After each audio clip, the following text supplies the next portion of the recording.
le mariage juif. Se connaître au nom de la Bible,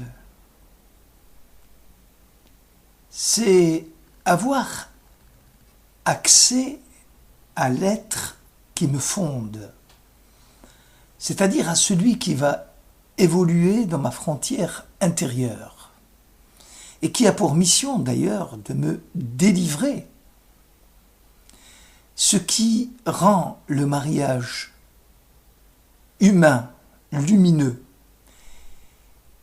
et thérapeutique, c'est que le mariage est avant tout une relation qui met véritablement les deux conjoints au travail. Toutes les autres relations aventureuses et amicales permettent justement les délices de l'esquive, de la volte-face. Or, le mariage n'est rien d'autre que cette quête de chacun dans sa vérité. Il fait expérimenter une relation réelle, vivante, celle qui n'esquive rien. À partir de cette authenticité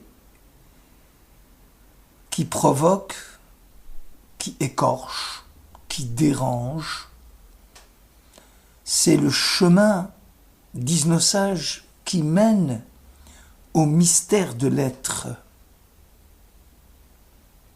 Les épreuves dans le mariage ne sont pas le signe qu'il faille éclore l'aventure, mais souvent bien au contraire. Le mariage rend permanent cette quête de la poursuite de cette aventure. Le serment que les deux conjoints se sont donnés est la fidélité de l'homme à la parole donnée. Parce que dans un mariage juif, loyauté et fidélité sont les joyaux les plus précieux. Entrer au service de la vie est un devoir d'honneur. Il faut rappeler aux époux sans cesse qu'ils partent pour une odyssée et que le voyage peut parfois les mener dans des steppes désertiques. Souvent, les couples parlent de lassitude, de la sensation de devenir étrangers l'un à l'autre. Il n'y a qu'une seule chose qui va les porter. La fidélité à leur plus haute espérance, à ce qui leur a été donné de pressentir à l'instant où ils ont le plus aimé. Pour nous les Juifs, cet instant, c'est celui de la choupa, du dénuptial, qui est le seul roc sur lequel se construit une vie, et qu'il n'est pas de fidélité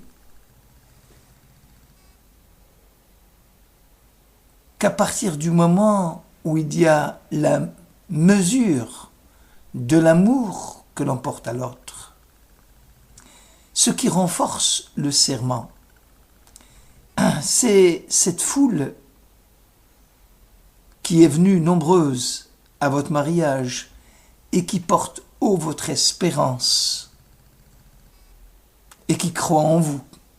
Cette communauté que soutient et porte les bénédictions avec l'assemblée des parents, des amis et cette présence extraordinaire de Dieu. Il faut se méfier de ce que certains appellent le mariage. Ce n'est pas une anomalie qu'a produit l'Occident. Beaucoup ont cru d'ailleurs qu'un bon nombre de mariages C'était d'abord la promesse qu'il ne se passerait plus rien, ni pour l'un, ni pour l'autre. Non, le mariage n'est pas fait pour rendre les époux fossiles. Ce sont ceux qui attendent de l'institution du mariage qu'elle les protège des désordres de l'amour. Or, le feu du ciel ne pouvait tenir sous le couvercle du tabernacle. La seule manière, disent les sages d'Israël, d'honorer la vie, c'est d'oser l'aborder comme neuf. Chaque jour saisi, et chaque jour, il faut oser l'unicité du jour neuf. La débâcle du mariage suivi par le divorce vient souvent de l'attachement à telle ou telle forme qu'a prise l'amour à un moment de notre vie, le plus souvent à son tout début. Et nous voudrions le conserver à tout prix tel quel. Or non, l'esprit du mariage, comme l'esprit tout court, est pure fluidité. Le mariage, il faut s'en souvenir, ne nous demande pas d'être photogénique et présentable le jour des noces. Il a d'autres ambitions. Il ne nous veut pas présentables, mais il nous veut surtout vivants. Il nous fera perdre la face jusqu'à ce que sous nos masques apparaissent nos vrais visages. Quand on s'engage dans une sacrée aventure, l'hypocondrie n'est plus de mise. Le risque est limpide et total. Se marier, c'est prendre soin d'un tout petit espace de ce monde. Pendant des années, le couple va œuvrer, va gratter, va s'acharner à faire régner plus d'ordre, à transformer les uns les autres, à vouloir changer les autres. Or, l'œuvre qui est confiée à chacun n'est pas de transformer l'autre, c'est de se transformer soi-même. C'était à ton humanité, à ta loyauté, à ta fidélité que tu étais invité à travailler, pas à celle de l'autre. Et l'espace qui t'était confié était seulement le lieu où tu te tiennes debout, le lieu où chaque jour de neuf, ta fiabilité est mise à rude épreuve. Chacun d'entre nous est convié dans cette aventure sacrée à aimer, à servir, ni plus ni moins. Que le maître du monde qui nous a donné la vie, après avoir demandé à chacun de nous de remplir son devoir, il nous demande aussi d'avoir un peu de ses attributs. Le Baal Shem Tov a dit quelque chose d'abyssal. Il dit que la lutte contre le mal-être, le mal de vivre, le mal de nouveauté, prend un ton décisif lorsqu'on prend conscience que même le mal contient quelque chose de divin. On n'échappe pas au mal en le combattant, mais en reconnaissant pour le combattre la part du divin qui est en lui. Dans les moments d'égarement du couple dans le mariage, comme les colères, les épreuves, la solitude, on finira par triompher tôt ou tard grâce à la tendresse que nous inspire l'ordre intérieur pressenti et retrouvé. Dès que la part du divin est recélée dans le mal, alors le couple redevient vivant, plein de tendresse et d'amour. Consciemment ou inconsciemment, n'avons-nous pas fait le serment de ne jamais nous laisser s'embourber dans l'insignifiance de cette vie qui nous a été transmise par le sacre du mariage et ses bénédictions? Chaque fois que le danger rôde et que l'on risque de perdre la vie en futilité, en broutille, chaque fois que l'anesthésie gagne la vie, ou qu'elle veut l'asphyxier ou la plomber, le couple doit réagir.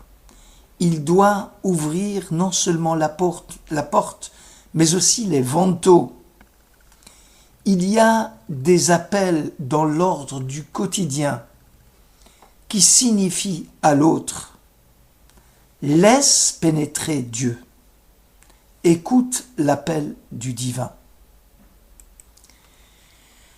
On ne peut pas abolir la particularité de chacun, ni éviter les épreuves et les difficultés, ni enrayer les échecs. On ne peut qu'assurer l'autre de sa loyauté, de ne jamais laisser tarir le dialogue dans le couple, de le raviver de neuf chaque jour. Mieux encore, chacun doit respecter l'espace dont a besoin l'autre pour vivre et pour grandir, de mettre le conjoint à l'abri de sa grande sollicitude, de tout envahissement de ces rhizomes et qui vont petit à petit manipuler et tuer l'amour. Il n'y a de pire cruauté que d'envahir l'autre, car chacun a une vocation unique, une œuvre à mener à bien. Pour cela, il lui faut de l'espace et de la lumière. On commence à aimer en retirant de nous toute volonté de transformation de l'autre.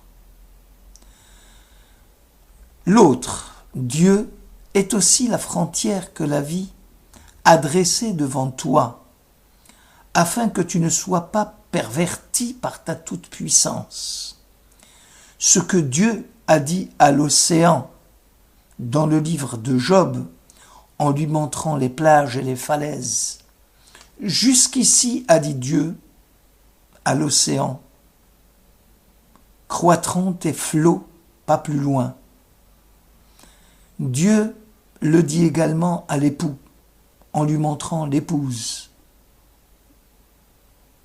en plaçant l'épouse devant Adam et l'homme devant la femme. Il leur a assigné à tous deux leurs limites. Tu iras jusqu'ici, pas plus loin.